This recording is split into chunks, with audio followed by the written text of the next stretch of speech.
स्वरूप देखना है तो उसके आज के स्वरूप के आधार पर आकलन नहीं करना चाहिए।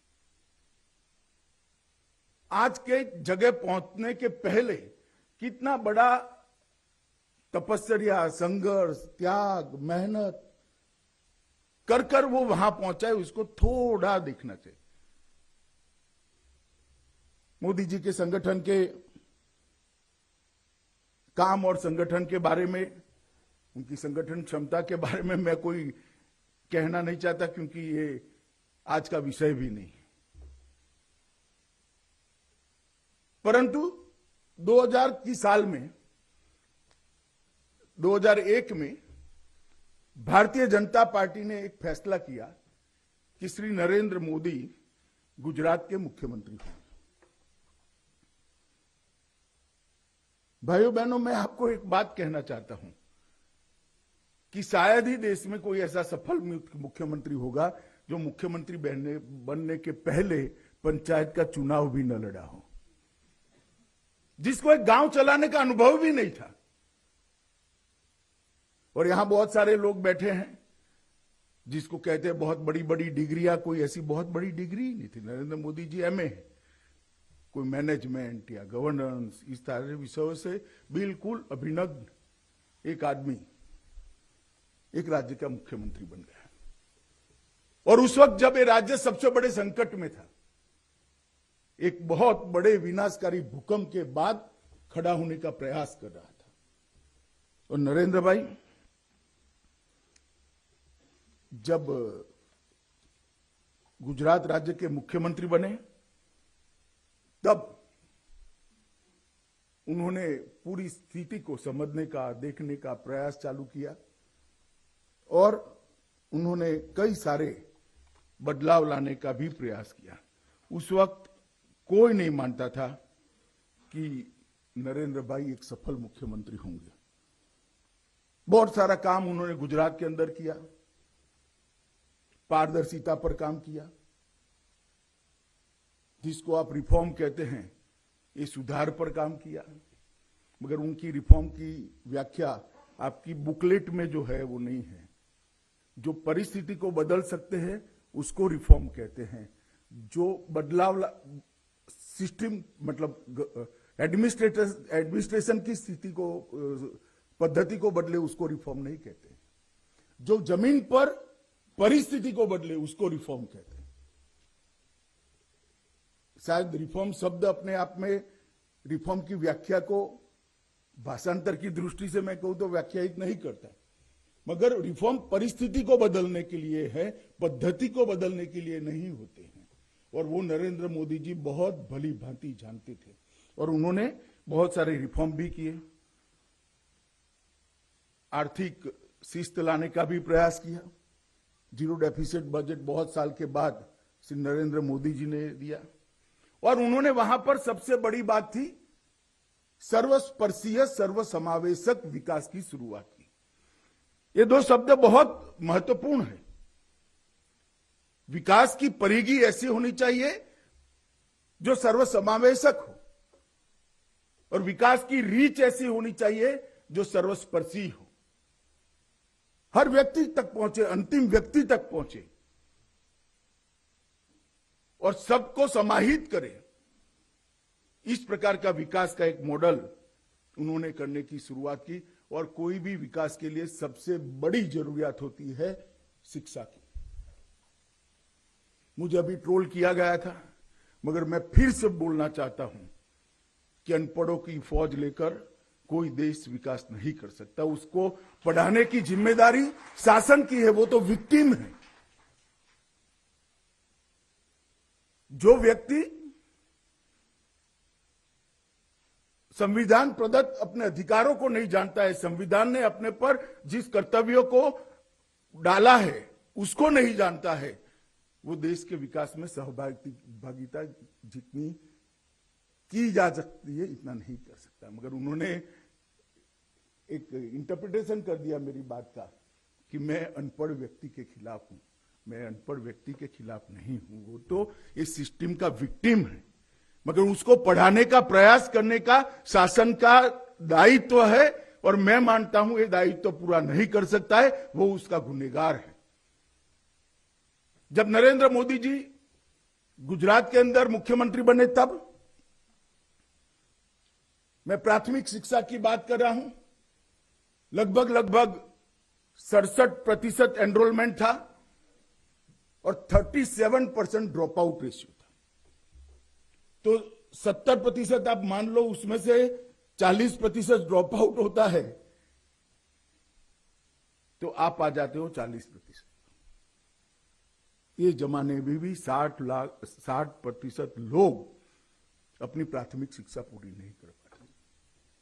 उसमें कोई बड़े सर्कुलर निकाले बगैर उन्होंने एक कार्यक्रम, स्कूलें तो बनी हुई थी, शिक्षक भी थे, उन्होंने एक बेटी बचाओ बेटी पढ़ाओ का कार्यक्रम लिया, जेंडर रेशियो और बच्चों को पढ़ाने का कार्यक्रम, और एक शेड्यूल बना दिया कि शिक्षा के अभियान के लिए मुख्यमंत्री से लेकर पटवारी तक सारी शासन व्यवस्था 7 दिन 45 डिग्री टेम्परेचर में गांवों में जाकर एक दिन में 5 स्कूलों में प्रवेश महोत्सव करेगी।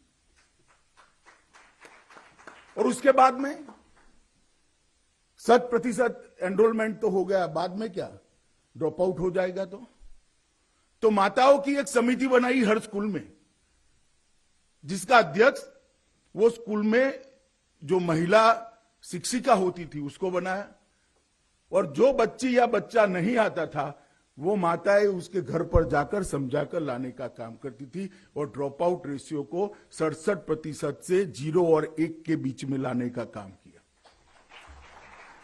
और जब ये उपक्रम 6 साल तक स्थायी हुआ, उसमें गुणवत्ता पर जोर देने के लिए गुणोत्सव नाम से एक कार्यक्रम किया, जिसमें सारे लोग जाकर प्राथमिक शाला जो है सरकार की, जिसकी गुणवत्ता के लिए बहुत सारे सवाल उठाए जाते थे, उसकी गुणवत्ता को ऊपर उठाने के लिए बहुत बड़ा प्रयास किया गया, और धीरे धीरे देखते हुए आमूलचूर परिवर्तन हुआ।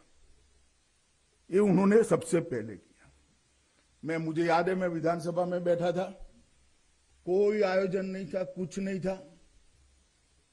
एक विधायक खड़ा होकर बोला कि मोदी जी, और ये कोई मोदी जी को पर्सनली नहीं था, सालों की समस्या थी।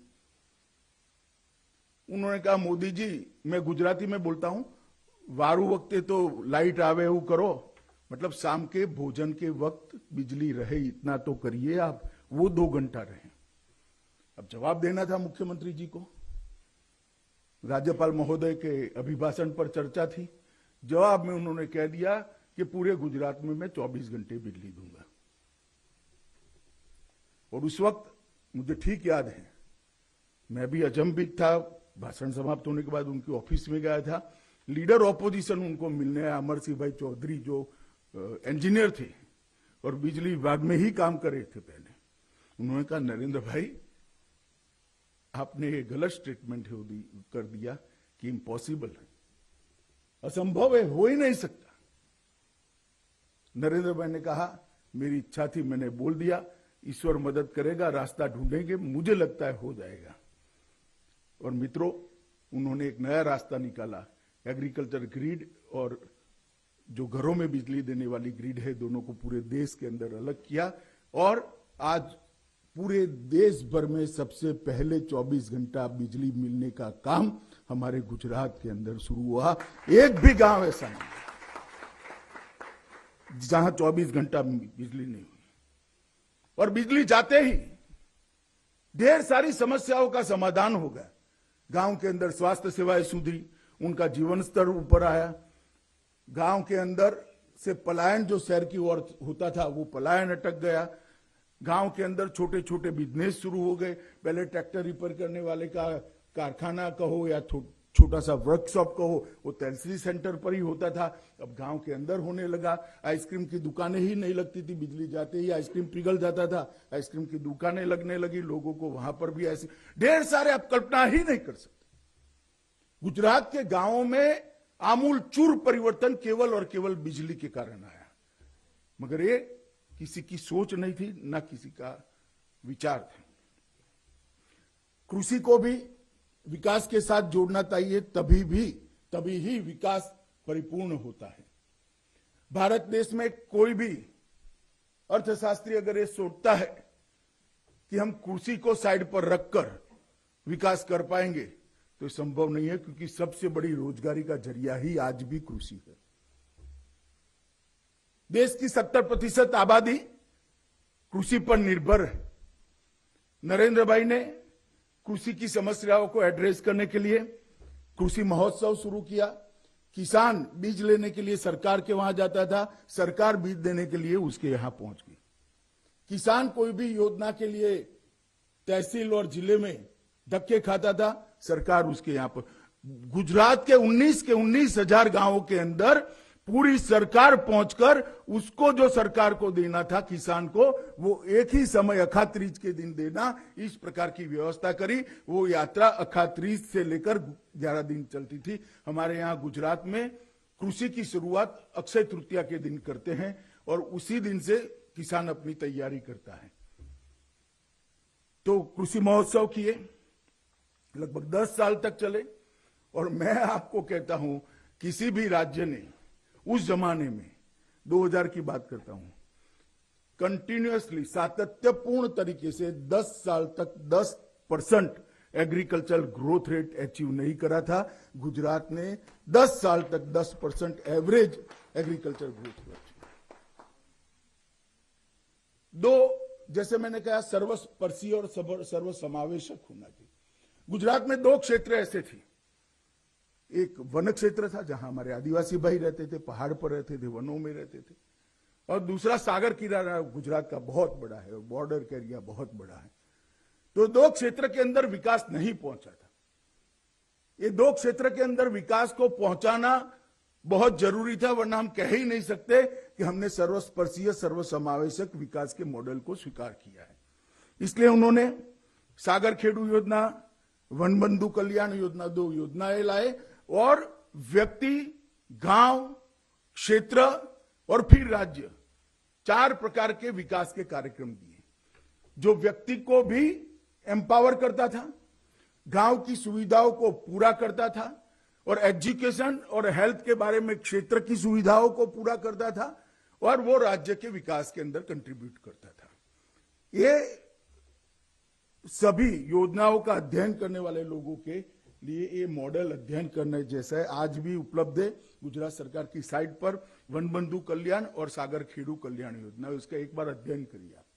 इसके अंदर रोजगारी भी है, शिक्षा भी है, इसके अंदर कृषि भी है, उसके अंदर इसके परंपरागत रोजी के जैसे मछुआरों के लिए है और इस प्रकार की मधुमक्खी पालन है, महुड़ा का पान, मतलब ये वन उपजों का, आदिवासियों का काम, सारी चीजों को जोड़कर बनाया। और ये 2 योजनाओं को उन्होंने थ्रस्ट का विषय बनाया।